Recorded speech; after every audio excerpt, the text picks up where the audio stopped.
Hola, soy Antonio Barrientos, de la Universidad Politécnica de Madrid. Después de haber visto las acciones especiales, vamos a ver las transiciones especiales, que de la misma manera que las acciones enriquecen las posibilidades de las transiciones. Vamos a ver cuatro casos: las transiciones incondicionales, las flanco, las que están asociadas a expresiones lógicas y las que están temporizadas.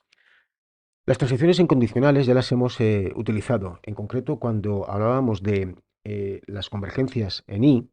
En el caso de secuencias que divergían en I y después convergían en I, usábamos etapas de espera, etapas que no tienen ninguna acción asociada y cuyo objetivo era esperar a que las demás líneas de la bifurcación en I finalizasen. Y tras ellas, tras esa convergencia de estas etapas de espera, poníamos una transición con la receptividad identidad. Es una transición que se cumplía siempre y que por lo tanto se iba a franquear en cuanto todas las etapas precedentes estuviesen activas. Bueno, pues aquí estamos hablando de esto, de estas transiciones cuya efectividad es la identidad, que siempre son ciertas. En este ejemplo de aquí, si la etapa, en el estado inicial, la etapa uno está activa y se va a la condición A, pasaremos a desactivar uno y activar la etapa 2. Y como la etapa 2 tiene a la salida una receptividad identidad incondicional, inmediatamente se va a desactivar y activarse la etapa 3, con lo cual pasaremos directamente de esta situación a esta situación por esta receptividad identidad. Bueno, en segundo lugar tenemos las transiciones al flanco. Son transiciones cuya receptividad no depende del valor lógico de la variable que tengamos puesta en esta receptividad, sino que depende de su transición de 0 a 1, flecha hacia arriba, o de 1 a 0, flecha hacia abajo.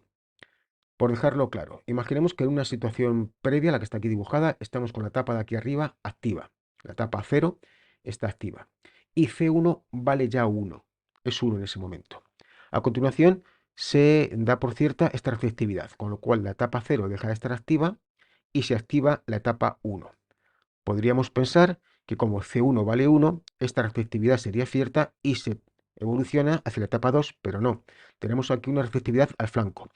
No me vale que C1 ya venía valiendo 1, sino que tiene que pasar de 0 a 1. Me hará falta para pasar de 1 a 2 que C1 baje a 0 y vuelva a subir a 1, para que tengamos así el flanco positivo y podamos franquear esta transición.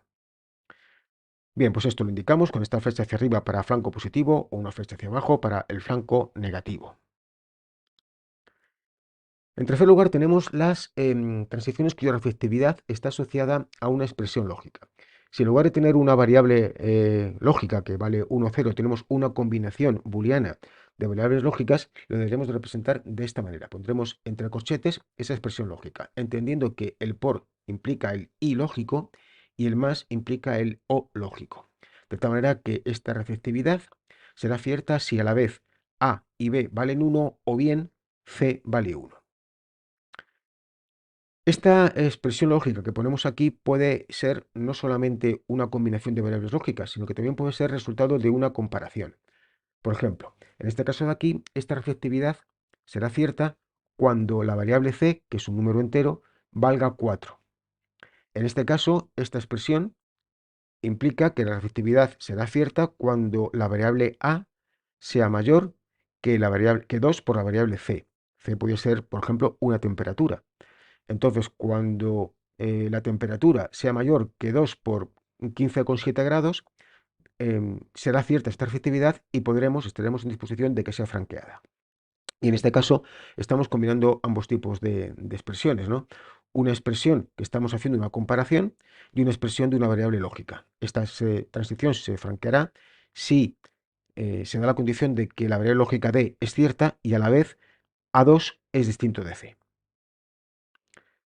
Bueno, el último tipo de transiciones especiales que vamos a considerar son las transiciones que están temporizadas. Ya vimos que había acciones temporizadas. Eran acciones que, estando la etapa activa, esa acción se ponía en marcha dentro de un intervalo de tiempo. Ese intervalo de tiempo lo indicábamos con esta era la condición que teníamos que considerar para que ese intervalo de tiempo se pusiese en marcha y se pondría en marcha t-1 segundos después y hasta t-2 segundos después. Gráficamente o representando el cronograma, si esta es la condición a, esta condición es la condición T1 barra condición T2 será cierta en este intervalo de tiempo. T1 segundos después del flanco positivo de A y hasta T2 segundos después del flanco negativo de A. Aquí lo que indico es que si hay flanco positivo de la condición de A, pero A cae, vuelve a valer a cero antes de que se cumpla el tiempo t1, la expresión no llega a valer 1 en ningún momento.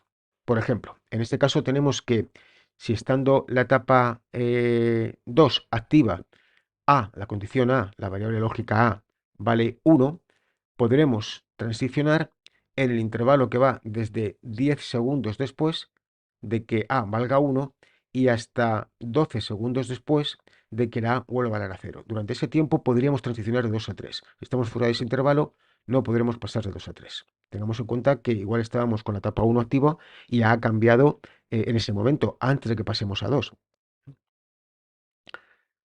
Cuando solamente me hace falta indicar un retardo a la conexión o solamente me hace falta indicar un retardo a la desconexión, esta expresión se simplifica y tendríamos en este caso el retardo a la conexión, sería este cronograma, y la expresión sería, quitaríamos la parte de atrás, el barra 12 lo quitaríamos, el barra T2 lo quitaríamos, o bien retardo a la desconexión en el cual me interesa únicamente usar T2 y quitamos la parte previa, el T1 barra, lo quitaríamos. Vamos a hacer un pequeño ejemplo para que quede más claro. Se trata de lo siguiente. Tenemos tres luces y lo que queremos es que se vayan encendiendo de manera consecutiva. Inicialmente estará encendida L1, 2 segundos después queremos que L1 se apague y se encienda L2, 2 segundos después queremos que L2 se apague y se encienda L3 y 2 segundos después queremos que L3 se apague y se encienda L1. Y esto está continuamente rotando entre L1, L2 y L3. Vamos a usar para ello este cronograma de retardo a la conexión, en el cual después de que se dé una cierta condición, T1, en este caso 2 segundos después, vamos a tener que una efectividad va a ser cierta. Y esta condición va a ser precisamente cada una de las etapas anteriores. Es decir, la condición A va a ser el estado, si está activa o no, la etapa anterior. El graph sería en concreto este. Cuando arrancamos, la etapa 1 es la que está activa y por lo tanto se enciende la luz L1. Y X1 es el estado de la etapa 1, con lo cual según arrancamos, este temporizador se pone a contar, X1 es 1 y se pone a contar, A es X1 y se pone a contar el temporizador, y 2 segundos después esto es cierto, esto es cierto. Al ser cierto, la etapa 1 se desactiva y se activa la etapa 2, es decir, el I1 se apaga y se enciende el E2. Y de la misma manera, 2 segundos después de que X2 se active, esta efectividad se cumple, la etapa 2 se desactiva y se activa la etapa 3. De la misma manera, 2 segundos después de que X3 se haya activado, esta efectividad va a ser cierta, se desactivará 3 y se activará 1. Y estaremos continuamente así rotando. Bueno, pues estos son los tipos de transiciones especiales que vamos a considerar.